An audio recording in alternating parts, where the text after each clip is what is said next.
ایک صحابی نے سوال کیا حضور اکرم صلی اللہ علیہ وسلم سے کہ یا رسول اللہ فرمائیے ایمان کسے کہتے ہیں؟ آپ نے فرمایا جب تجھے نیکی خوش کرے اور گناہ تجھے غمگین کرے جان لے کہ تو مومن ہے. اذا سرتک حسنتک وساءتک سیئتک فانت مومن. جب تجھے نیکی اندر سے خوش کرے اور گناہ غمگین کرے فرمایا کہ جان لے کہ تو مومن ہے. ایک صحابی نے سوال کیا کہ ایمان کسے کہتے ہیں؟ فرمایا کہ ایمان اخلاص کو ہی کہتے ہیں. تو میں نے عرض کیا کہ ایمان کو ایمان کی علامتوں میں بیان کیا جائے تاکہ امت کو ایمان کی تعلیم صفات ایمانیہ سے دی جائے. امت کو ایمان کی تعلیم دو ایمانی صفات سے، امت کو ایمان کی تعلیم دو ایمانی صفات سے کہ ایمانی صفات کیا ہیں، ایمان کی علامتیں کیا ہیں. ایک جماعت آئی حضور اکرم صلی اللہ علیہ وسلم کی خدمت میں، 7 آدمیوں کی جماعت. آپ نے دیکھتے ہی سمجھ لیا کہ یہ ایمان والے ہیں. فرمایا ما انتم، اس لیے کہ اس زمانے میں ایمان سنتوں کی شکل میں ظاہر ہوتا تھا. اس زمانے میں لوگ کہتے ہیں کہ ایمان تو دل میں ہوتا ہے، ظاہر کو مت دیکھو، خبر نہیں کس کا دل کیسا ہے، دل کے حال کی تو ہمیں خبر نہیں. دیکھو میری بات دھیان سے سننا، دلوں میں ایمان کے وجود کی علامت، دلوں میں ایمان کے وجود کی علامت اتباع سنت ہے. جو آدمی سر سے لے کر پیر تک سنتوں کے ساتھ مزین ہو یہ اس کے دل میں ایمان کے ہونے کی علامت ہے. توجہ سے بات سننا بہت. جو شخص سر سے لے کر پیر تک سنتوں سے مزین ہو یہ اس کے دل میں ایمان ہونے کی علامت ہے.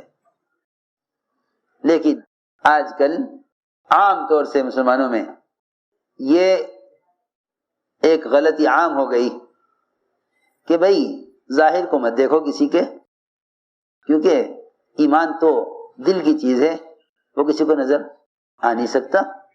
وہ خود ہی مطمئن ہے کہ اگر میں ظاہری طور پر اتباع سنت پر نہیں ہوں تو کیا بات ہے، ایمان کی جگہ تو دل ہے. توجہ سننا بات نہیں، دلوں میں ایمان کے وجود کا تقاضا ہے. یہ دلوں میں ایمان کے وجود کا یہ تقاضا ہے، دلوں میں ایمان کے وجود کا یہ تقاضا ہے کہ سنتیں اس کے ہر عمل سے ظاہر ہوں، سنت اس کے عمل سے ظاہر ہوں. یہ دلوں میں ایمان کے وجود کا تقاضا ہے. اور سے بات سننا، ایک کافر جس کا پیچھا ایک صحابی نے کیا، میری بات بہت جا کے سننی پڑے گی. ایک کافر جس کا پیچھا ایک صحابی نے کیا، حالانکہ اس کافر پر کہیں سے کہیں تک بھی کوئی اسلام کی علامت نہیں تھی، ایمان کی کوئی علامت. کافر ہے، یہ تلوار لے کر دوڑے اس کے پیچھے. جب یہ دیکھا کہ اب تو قتل کا وقت قریب آ گیا ہے، اب میں بچ نہیں سکتا، اور تلوار سر پر آ گئی، تو اس کافر نے کہا اشہد ان لا الہ الا اللہ. صحابی نے خیال کیا کہ جان بچانے کے لیے کلمہ پڑھ رہا ہے، انہوں نے قتل کر دیا، انہوں نے قتل کر دیا. میری بات بہت توجہ سننا، میں اس واقعے سے کچھ کہنا چاہتا ہوں. آپ نے صحابی کو بہت ملامت کی کہ تم نے اسے کیسے قتل کر دیا، اسے کلمہ پڑھنے کے بعد تم نے اس کو کیسے قتل کر دیا، اس کے کلمہ پڑھ لینے کے بعد، کہ جی وہ تو جان بچانے کے لیے پڑھ رہا تھا. فرمایا آپ نے تم نے اس کا دل چیر کے کیوں نہ دیکھا کہ وہ جان بچانے کے لیے پڑھ رہا ہے کلمہ یا وہ سچے دل سے پڑھ رہا. تو میں نے عرض کیا کہ یہ کہنا کہ ایمان تو دل میں ہوتا ہے، یہ تو اس کافر کے لیے بھی ہو سکتا ہے کہ واقعی اس کے دل میں ایمان تھا، لیکن اس کے جسم پر ظاہری کوئی علامت ایمان کے نظر نہیں آ رہی تھی. یہ تو ایک عام سے عام آدمی، ایک ایسا شخص جو کفر پر ہے، اس کے بارے میں تو سوچا جا سکتا ہے کہ ہاں اس نے دل سے کلمہ پڑھ لیا تھا لیکن اس جسم پر اسلام کی کوئی علامت نہیں تھی. آپ نے یہ فرمایا صحابی سے تم نے پھر بھی اسے قتل کر دیا، حالانکہ تم نہیں جانتے کہ اس نے کلمہ دل سے پڑھا ہے دل سے پڑھا ہے یا اس نے صرف زبان سے پڑھا ہے؟ جان بچانے کے لیے پڑھا ہے یا مسلمان ہونے کے لیے پڑھا ہے؟ تم نے کیسا قدر کر دیا؟ لیکن ایسا مسلمان جو اسلام میں پیدا ہوا، اسلام میں آنکھ کھولی، اسلام میں شعور پایا، وہ یہ کہے کہ ایمان تو دل میں ہوتا ہے، ظاہر کا کیا تعلق ایمان سے؟ ظاہر سے کیا تعلق ایمان کا؟ ایمان تو دل میں ہوتا ہے، کسی کے ظاہر کو دیکھ کر یہ نہ کہو کہ ایمان نہیں، ایمان تو دل میں ہوتا ہے۔ یہ بات کسی ایسے کے بارے میں سوچی جا سکتی ہے کہ جو ابھی کفر پر تھا، تلوار دے کر کلمہ پڑھ رہا ہے، لیکن مسلمان یہ کہے کہ ایمان تو دل میں ہوتا ہے، ظاہر کیا دیکھنا؟ حضور اکرم صلی اللہ علیہ وسلم ان 7 آدمیوں کو دیکھ کر سمجھ گئے کہ یہ ایمان والے ہیں۔ ان 7 کو دیکھ کر آپ سمجھ گئے، کہیں سے؟ روایت میں ہے کہ آپ نے ہمارے حلیے کو دیکھا، ہماری بات کرنے کا انداز، ہمارا حلیہ، ہمارا ظاہر دیکھا۔ دل کے حال پر تو کوئی مطلع ہو نہیں سکتا، دل کے حال کو تو کوئی نہیں دیکھ سکتا۔ یہ کہا جاوے کہ ایمان تو دل میں ہوتا ہے، دل کے حال کو تو کوئی نہیں دیکھتا۔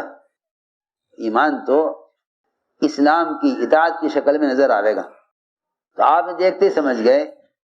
آپ نے فرمایا کہ تمہارے ایمان کی کیا علامت ہے؟